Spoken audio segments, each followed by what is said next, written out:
नमस्कार सभी को, welcome back. My self Neha and today we will deal with the next topic of animal cell culture, that is the applications of the animal cell culture. So let's have a look on the various products which we produce through the animal cell culture and grow it. These are the list. This is the list of various proteins which are produced in the animal cell line and used in various treatments. For example, EPO. EPO is a erythropoietin. ये एक glycoprotein है जो responsible है RBC production के लिए. इनको अभी हम डिटेल में पढ़ेंगे. सीएचओ सेल लाइंस में हम इसको प्रोड्यूस करते हैं. सेल लाइंस हमने फर्स्ट लेक्चर में डिस्कस किया था जब हम पैसेजिंग सब कल्चरिंग के बाद जो सेकेंडरी सेल कल्चर ऑब्टेन करते हैं उस पर्टिकुलर कल्चर से हम किसी भी लाइन को सेल लाइन बोलते हैं. And as it is responsible for the production of RBC, so it is used to treat the anaemia. Next is factor 8 which is also produced in this cell lines, used to treat hemophilia A. Factor 8 haemophilia A को treat करने के लिए use होता है. Haemophilia a disease है जिसके अंदर blood clotting नहीं होती. हीमोफीलिया बी भी ब्लड क्लोटिंग डेफिशिएंसी डिजीज है, but this occurs due to the deficiency of factor 9. तो ऐसे पेशेंट्स जो हीमोफीलिया बी से सफर करते हैं उनको हमें फैक्टर 9 प्रोवाइड करना होता है. And this factor 9 we also produce with the help of the animal cell culture. Follicle stimulating hormone, नाम से ही हमें पता है कि एक ग्रोथ हार्मोन है. So it helps in the treatment of the infertility. Fertilisation में हेल्प करता है ये. ह्यूमन ग्रोथ हार्मोन जो हाइट वाला रोल प्ले करता है. तो ग्रोथ हार्मोन डेफिशिएंसी इसको ट्रीट करने में हेल्प करता है. IL-2, this is interleukins. Interleukins are also produced in the CHO cell lines and used to treat the cancer. TPA, it is tissue plasminogen activator. It is responsible to dissolve the blood clots.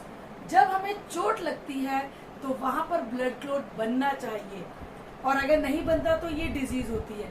But अगर normally body में blood clot बन रहा है vessels के अंदर, तो that may lead to the heart attack. तो बीच में बॉडी के अंदर क्लोट नहीं बनना चाहिए, और अगर वहां पर क्लोट का फॉर्मेशन होता है that means there is a deficiency of TPA and that may lead to the stroke. So to treat the strokes we have to use the TPA, that is tissue plasminogen activator. MABs, this is monoclonal antibodies. ये हम बहुत detail में बहुत अच्छे से पढ़ेंगे. These are the antibodies which are produced by a technology known as hybridoma technology, and the cells are hybridoma cells, and it is used to treat the cancer and also the autoimmune diseases. So this is a list of the various proteins which we specifically produced by the help of the animal cells and the culturing, and therefore used to treat the various diseases. And now we will discuss them in detail. The first is the EPO. अभी हमने पढ़ा जो EPO है ये एक glycoprotein है, and this is involved in the process of erythropoiesis. Erythropoiesis जो एक प्रोसेस है वो है फॉर्मेशन ऑफ आरबीसीज. जिस प्रोसेस से हमारी बॉडी में आरबीसीज का प्रोडक्शन होता है that is erythropoiesis, and this is responsible for the production of RBCs. तो हम कह सकते हैं ये वही है, क्योंकि आरबीसीज हमारी बॉडी में क्या काम करते हैं? ऑक्सीजन कैरिंग कैपेसिटी इंक्रीज करते हैं, ऑक्सीजन कैरिंग कैपेसिटी जब इंक्रीज करते हैं तो means this particular protein can be use to treat the various type of anaemia. किसी भी वजह से जो अनीमिया है उस अनीमिया को ट्रीट करने के लिए ये हमारे पास यूज होता है। यहाँ एक क्वेश्चन बनता है, अच्छा क्वेश्चन है, EPO इज लिस्टेड, क्वेश्चन है EPO is listed in the banned drugs for sports person.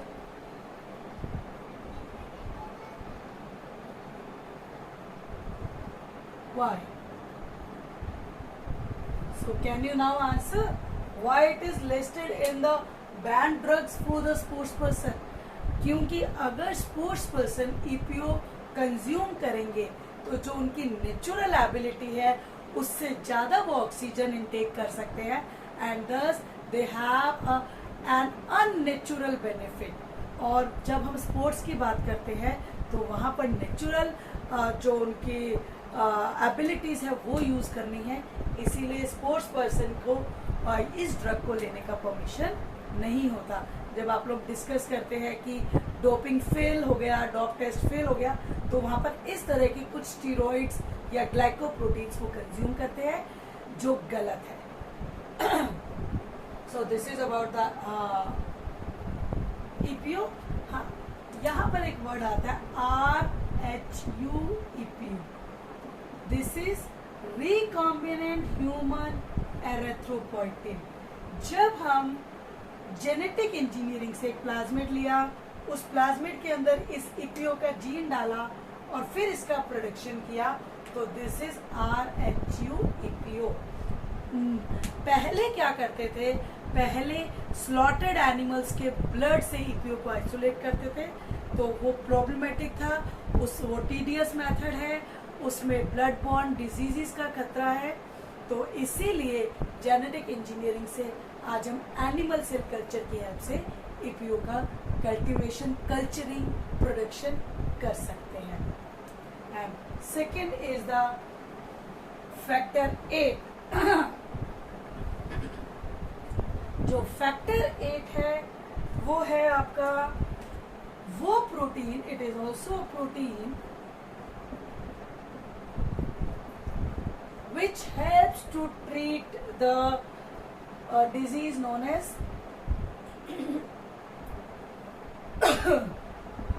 hemophilia A. It is also a glycoprotein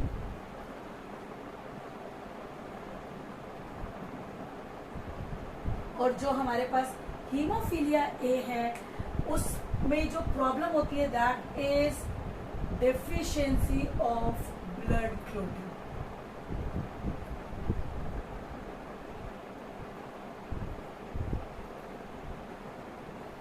तो अगर किसी पर्सन में ब्लड क्लोटिंग नहीं हो रही तो वहां पर क्या प्रॉब्लम होगी कि अगर एक छोटा सा वुंड भी है that may lead to the death, lethal हो सकता है, उस और पर्सन की डेथ हो सकती है। हीमोफीलिया ये बहुत कॉमन डिजीज है, इसको रॉयल्स डिजीज भी बोलते हैं क्योंकि जो क्वीन एलिजाबेथ है उनकी फैमिली में ये मिलती है। ये एक जेनेटिक डिजीज है, वो पास ओवर हो रही है generation to generation and this can be treated by giving factor 8 to the patient. And next is the factor 9। Factor 9 भी एक तरह की ब्लड क्लोटिंग डेफिशिएंसी डिजीज है क्योंकि बहुत सारी तरह के प्रोटीन्स इन्वॉल्व होते हैं। ये भी एक ग्लाइकोप्रोटीन है और इससे जो डिजीज होती है वो हीमोफीलिया बी है। तो अगर किसी पर्सन में फैक्टर 9 की डेफिशिएंसी की वजह से ब्लड क्लोटिंग नहीं हो रही, so this can be treated with the factor 9। हम उसको इंजेक्शन के थ्रू फैक्टर 9 प्रोवाइड कर सकते हैं। This disease is also known as Christmas disease.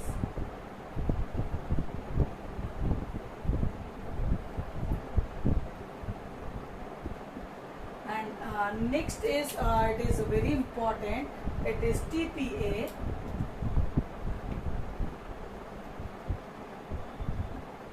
Tissue plasminogen activator. ये जो टिश्यू प्लाज्मिनोजन एक्टिवेटर है ये एक सीरीन प्रोटीएज है। प्रोटीएज क्या होते हैं? वो प्रोटीन जो प्रोटीन को ही डाइजेस्ट करते हैं। प्रोटीएज, एज वर्ड आ गया तो एंजाइम है। कौन सा एंजाइम है? जो प्रोटीन को डाइजेस्ट करते हैं। ये हमने फर्स्ट चैप्टर में भी डिस्कस किया है, जहाँ कीमोट्रिप्सिन, थ्रोम्बिन, उस तरह की इसकी एक्टिविटी होती है। बेसिकली इस टीपीए का फंक्शन होता है, यहाँ मैं ऊपर लिख रही हूँ इसको, it catalyses the conversion of plasminogen to plasmin. Plasminogen से जो प्लाज्मिन बनता है उस प्रोसेस में जो प्रोटीन इन्वॉल्व है वो टीपीए है। अब देखिए इसमें होता क्या है, ब्लड क्लोटिंग कैसे होती है और कैसे ये इसको प्रिवेंट करता है। हमारी हेडिंग है 4, दैट इज टीपीए। नॉर्मली जो ब्लड क्लोटिंग होती है उसमें जो फैक्टर्स इन्वॉल्व है, एक है आपके पास थ्रोम्बिन। जो थ्रोम्बिन बनता है वो प्रोथ्रोम्बिन से बनता है। प्रोथ्रोम्बिन, यहाँ पर क्लोटिंग फैक्टर्स आते हैं and that will form a factor, another product जिसको हमने थ्रोम्बिन नाम दिया है। And this thrombin it catalyses the conversion of fibrinogen into fibrin, और ये नेटवर्क होता है जिसको हम क्लोट बोलते हैं। And we have to, in this case, we have to prevent the formation of this fibrin। ये insoluble है, इसीलिए ये क्लोट बन जाता है, ये ब्लड को फिर वहां से निकलने नहीं देता। बट हमें जहां पर इसका प्रिवेंशन करना है, क्लोट बनने नहीं देना, वहां पर ये वाला काम आता है। And this plasminogen acted upon by the TPA to form the plasmid, and then this plasmid comes and this dissolve this clot, and therefore there is dissolution of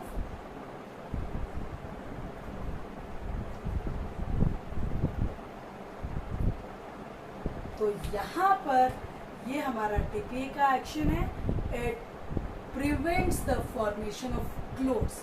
तो जो स्ट्रोक होते हैं, जो कभी वेसल्स में इंटरनली क्लोटिंग हो जाती है, जिसकी वजह से ब्लड सप्लाई प्रॉपरली नहीं हो पाती and may lead to the strokes, उसके प्रिवेंशन के लिए हम टीपीए यूज करते हैं।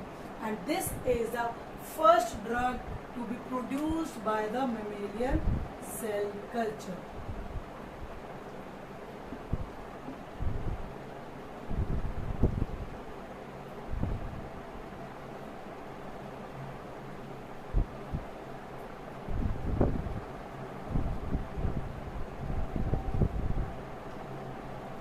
यहाँ पर इन सभी में, चाहे वो ईपीओ है या फैक्टर 8-9 है या टीपीए है, यहाँ एक क्वेश्चन पूछा जाता है कि इनका हम large scale production mammalian cells में कैसे कर सकते हैं। That is same to that of the genetic engineering. हमने यहाँ पर स्पेसिफिक प्लाज्मिड लिया,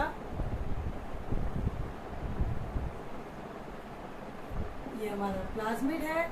उस प्लाज्मिड के अंदर हमने अपना जीन ऑफ इंटरेस्ट डाला। ये जीन ऑफ इंटरेस्ट यहाँ पर हम लेट करते हैं, दिस इज टीपीए, और यहाँ पर हमने इसके अंदर इसको इंट्रोड्यूस कर दिया और ये हमारा बन गया recombinant. And this recombinant is then, यहाँ पर ये हमारा जीन ऑफ इंटरेस्ट है, this is then introduced into mammalian sales.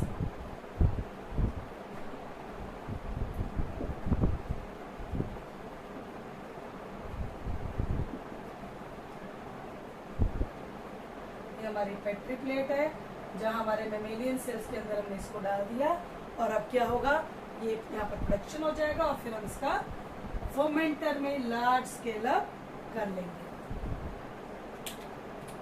Scale up तो ये हमारा large scale production. So I think this is clear, and the next topic is very very important, that is hybridoma technology.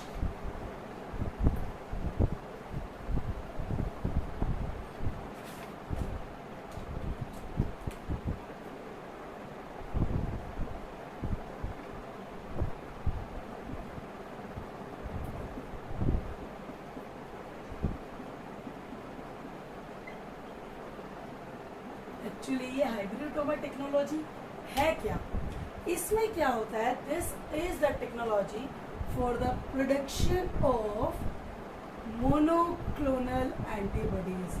In this we will learn about what are the monoclonal antibodies, and this technique was firstly given by Georges Kohler and Cecil Milstein.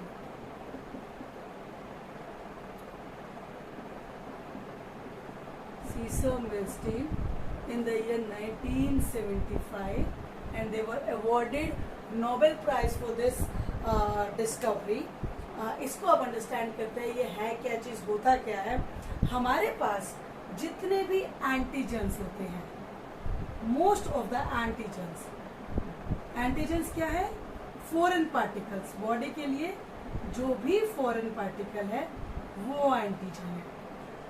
Bacteria है, fungus है, कोई protein segment है किसी और organism का, वो सब body के लिए एंटीजन है। These antigen offer multiple epitopic regions.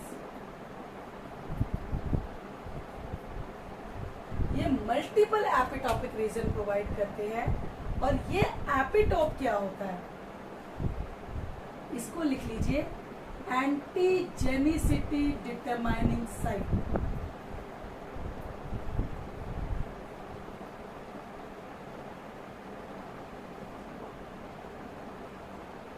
ये एंटीजेनिसिटी डिटरमाइनिंग साइट एग्जैक्टली है क्या, देखिए हमारा जो एंटीजन होता है वो बहुत बड़ा होता है। इस एंटीजन के सरफेस पे कुछ स्ट्रक्चर्स होते हैं जिनको हम सरफेस मार्कर्स या रिसेप्टर्स बोलते हैं।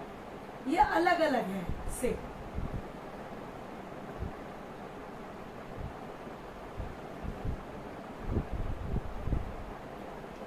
ये हमने 4 तरह के स्ट्रक्चर्स बना दिए। तो क्या होता है, पूरा का पूरा एंटीजन कभी भी एंटीबॉडी डिटेक्ट नहीं करती, क्योंकि हमारी जो एंटीबॉडी है दैट इज स्मॉल। तो ये एंटीबॉडी किसी एक पार्ट पे अटैच करती है, किसी भी एक पार्ट पे।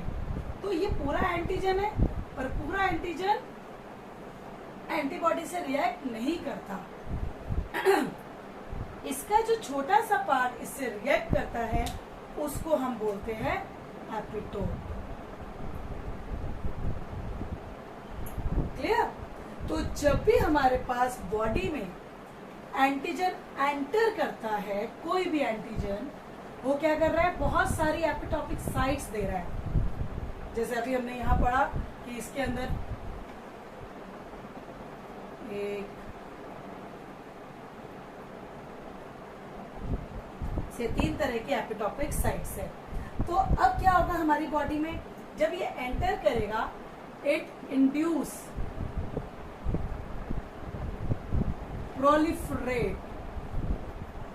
induce the proliferation and differentiation।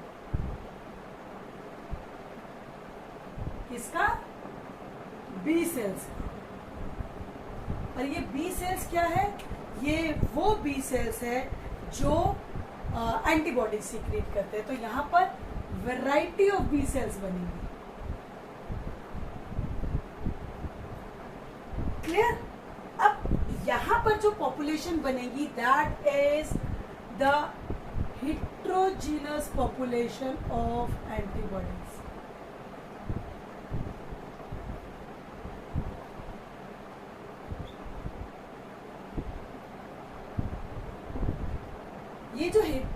Population of antibodies है, इसका क्या मतलब है, यहाँ पर एक एंटीबॉडी ऐसी होगी जो इस वाले एपिटॉप से अटैच कर रही है, एक एंटीबॉडी ऐसी है जो इस वाले एपिटॉप से अटैच कर रही है, एक एंटीबॉडी ऐसी है जो इस वाले से अटैच कर रही है. Means it is the collection of different antibodies. So this is the heterogeneous population of antibodies. तो हमारे जो सीरम में एंटीबॉडीज बनती है वो होती है पॉलीक्लोनल एंटीबॉडीज. सीरम के अंदर जो एंटीबॉडीज बनती है वो है polyclonal. Means they are of different types, a group of variety of antibodies. But these antibodies, क्योंकि बहुत सारी है, हमारी बॉडी में किसी भी पर्टिकुलर डिजीज को ट्रीट या डायग्नोस करने के लिए यूज नहीं हो सकती. क्योंकि अगर मान लीजिए मैंने इस एंटीबॉडी को मेरी बॉडी के अंदर डाल दिया तो हो सकता है ये एंटीबॉडी ही मेरी बॉडी के लिए एंटीजन हो जाए. एंटीजन क्या है, कोई भी फॉरेन पार्टिकल. तो किसी और की एंटीबॉडी किसी दूसरे आदमी के लिए एंटीबॉडी की जगह एंटीजन का काम करेगी. इसीलिए आप लोगों ने सुना होगा हम किसी भी ऑर्गेनिज्म का ब्लड ग्रुप किसी को नहीं दे सकते. We have to check the particular blood group before transferring.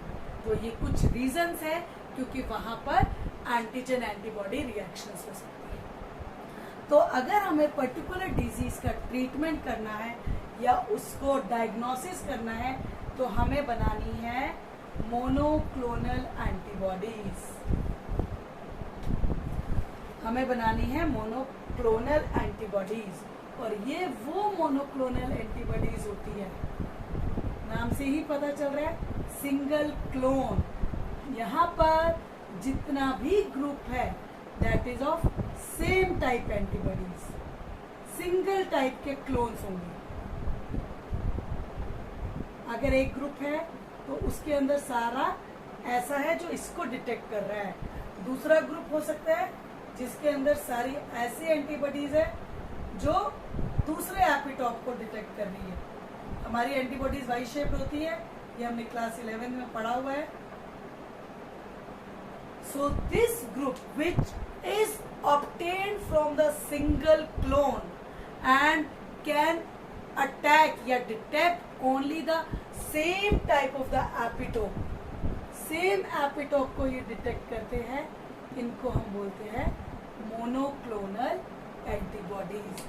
And the production of the monoclonal antibodies is termed as the hybridoma technology. तो अभी हम यहाँ पर देखेंगे कि ये काम कैसे करता है. हमारे पास जोजर कॉलर एंड सीसर मिल्स्टन ने जो टेक्नोलॉजी दी थी वो ये है.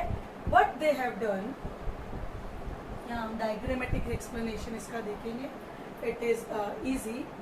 हमने ये एक एंटीजन लिया जो भी हमने ऐसे बनाया था अभी ऊपर. इस एंटीजन से हमने अपने माइस को इंजेक्ट करा दिया. इस एंटीजन को हमने किसके अंदर डाल दिया, माइस के अंदर डाल दिया. अब माइस के अंदर क्या होगा, इम्यून सिस्टम एक्टिवेट हो जाएगा.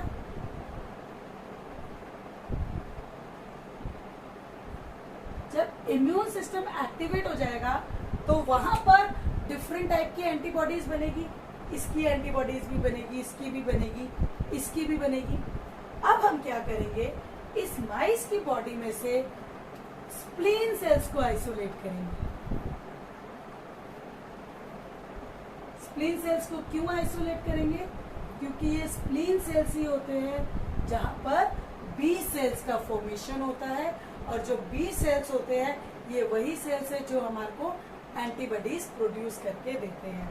तो हमारे पास क्या हुआ, इस तीनों डिफरेंट टाइप की एंटीबॉडीज, इसे हम इसको नंबर दे देते हैं. फिर दिस इज 1, 2 एंड 3. और यहां से हमने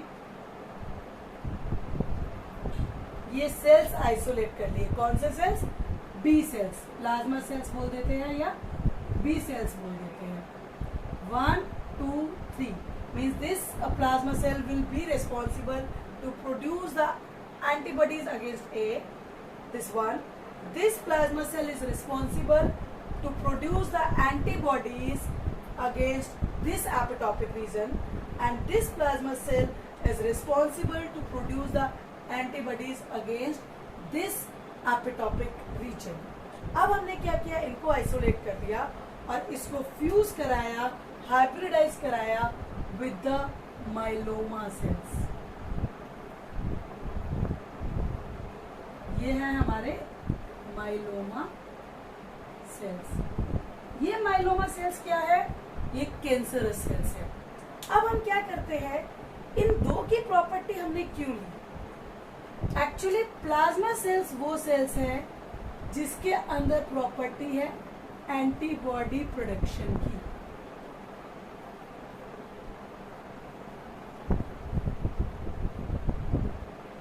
ठीक है. और माइलोमा सेल्स वो सेल्स है जो इनडेफिनेट ग्रोथ दे रही है. हमने पढ़ा था कि जो हमारे नॉर्मल सेल्स होते हैं उनकी डेफिनेट ग्रोथ होती है या कॉन्टिन्यूअस ग्रोथ.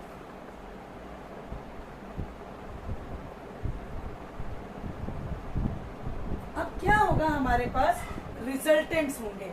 इनका फ्यूजन हो गया, हमने इनको मिक्स कर दिया और हमारे पास बहुत सारी तरह के सेल्स बनते हैं. पर उसमें से हमें कौन कौन से सेल्स चाहिए, हमें इस तरह के सेल्स चाहिए. 1,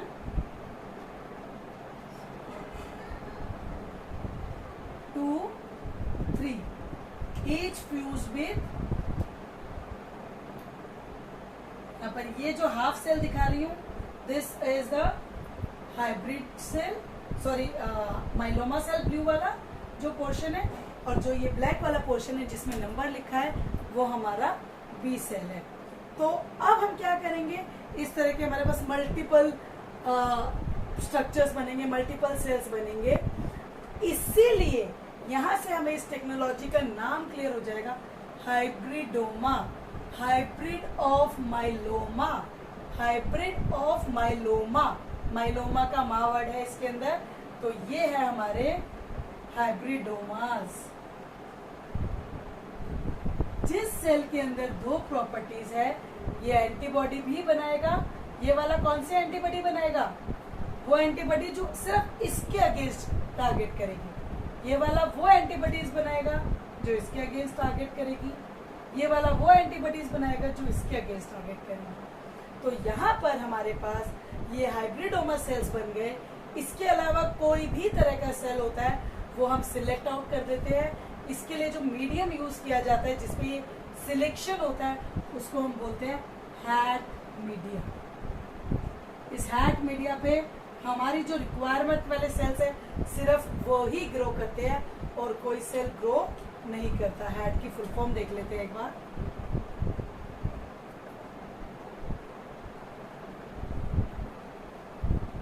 हाइपोजेंथिन अमीनोप्टेरिन थाइमिडीन मीडिया. तो इस मीडिया पे अगर बी सेल के साथ फ्यूज हो गया, मतलब मान लीजिए ये दोनों फ्यूज हो गए तो ये भी ग्रो नहीं करेंगे. ये आपस में फ्यूज हो गए तो ये भी ग्रो नहीं करेंगे. ये आपस में फ्यूज हो गए, ये भी ग्रो नहीं करेंगे. सिर्फ ये वाले सेल्स ग्रो करेंगे.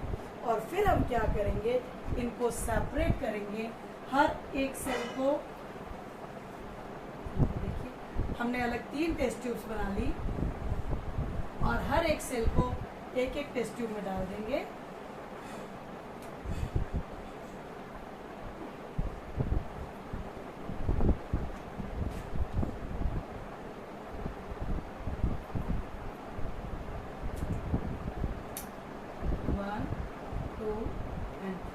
और अब हमें जो एंटीबॉडीज मिलेंगी दे आर स्पेसिफिक. यहाँ देखिए, यहाँ ट्रायंगल शेप वाली एंटीबॉडीज मिलेगी.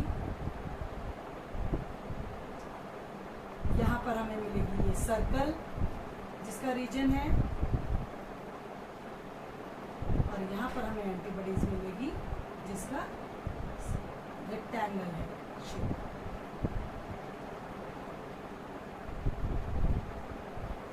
तो यहाँ से हमने क्या किया, एक ग्रुप हमारे पास ग्रो कर गया, जिस ग्रुप में सिर्फ और सिर्फ एक क्लोन की, एक तरह की एंटीबॉडीज बन रही है, और इसको हम बोलते हैं monoclonal antibody.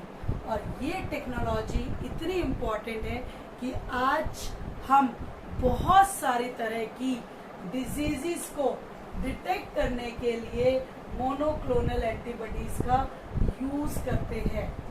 For example, for the detection of ads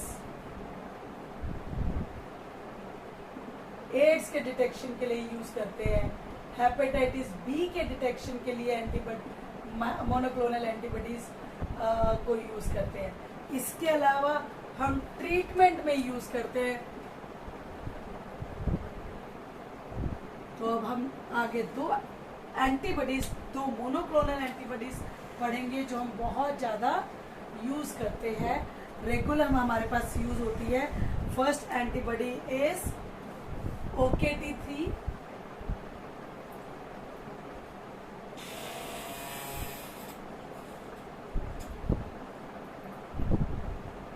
OKT3. This OKT3, it is a monoclonal antibody against CD3. ये एक इम्यूनोसप्रेसेंट ड्रग है। इम्यूनोसप्रेसेंट का क्या मतलब है? जब बॉडी में किडनी का ट्रांसफर हुआ है, एक एग्जांपल ले रहे हैं, this is any graft, kidney है, लिवर है, कोई भी एक ग्राफ्ट है, तो जब हम इसको बॉडी के अंदर डालते हैं तो बॉडी के लिए तो ये फॉरन है, बॉडी क्या करेगी, इम्यून सिस्टम एक्टिवेट करेगी और रिजेक्ट कर देगी इसको, मीन्स बॉडी में आने ही नहीं देगी, उसके अगेंस्ट काम करके उसको खत्म कर देगी। तो हम क्या चाहते हैं, we want to suppress this activation, हम ग्राफ्ट रिजेक्शन को प्रिवेंट करना चाहते हैं।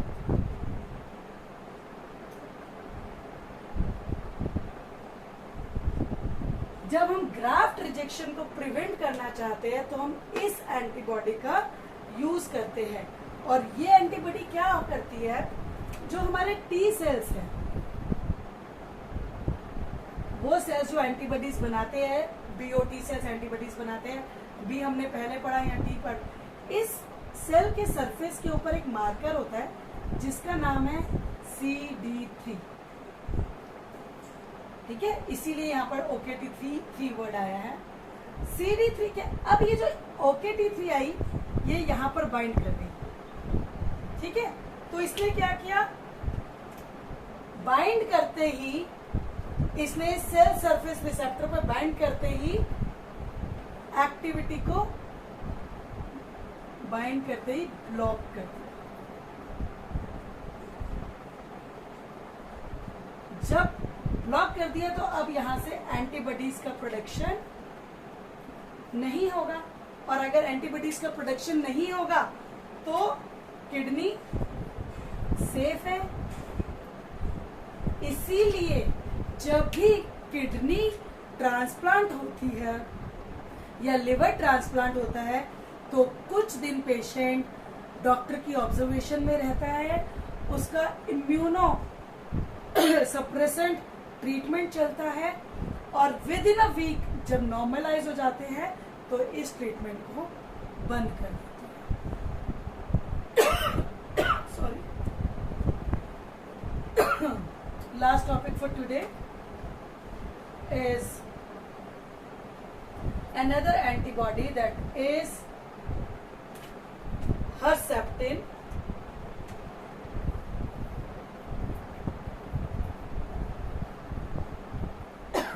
Herceptin को हम ट्रास्टुजुमैब ये भी बोलते हैं, इसका ट्रेड नेम है। ये भी एक मोनोक्लोनल एंटीबॉडी होती है and it helps in the treatment of early stage breast cancer.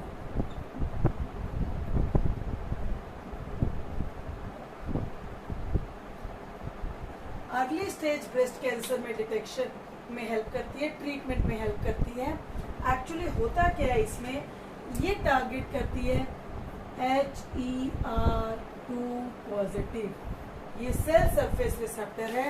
This is human epidermal growth factor receptor 2। तो यहाँ पर ये क्या करती है, इसको ब्लॉक कर देती है, इस पे बाइंड करके ब्लॉक कर देती है, और ब्लॉक करने से सिग्नल्स मिलने बंद हो जाते हैं, और जो अर्ली स्टेज ब्रेस्ट कैंसर है उसको ट्रीट करने में हेल्प मिलती है। तो ये हमने 2 एंटीबॉडीज, मोनोक्लोनल एंटीबॉडीज के एग्जाम्पल पढ़े। First is OKT3 and another is Herceptin, and Herceptin as a trade name is Trastuzumab. So this is all about the various applications of animal cell culture. यहाँ पर हमने EPO, factor 8, factor 9, TPA और monoclonal antibody formation by hybridoma technology पढ़ा है. So this is all about for today. If there is any query, just get a message and all the details will be in the discussion box.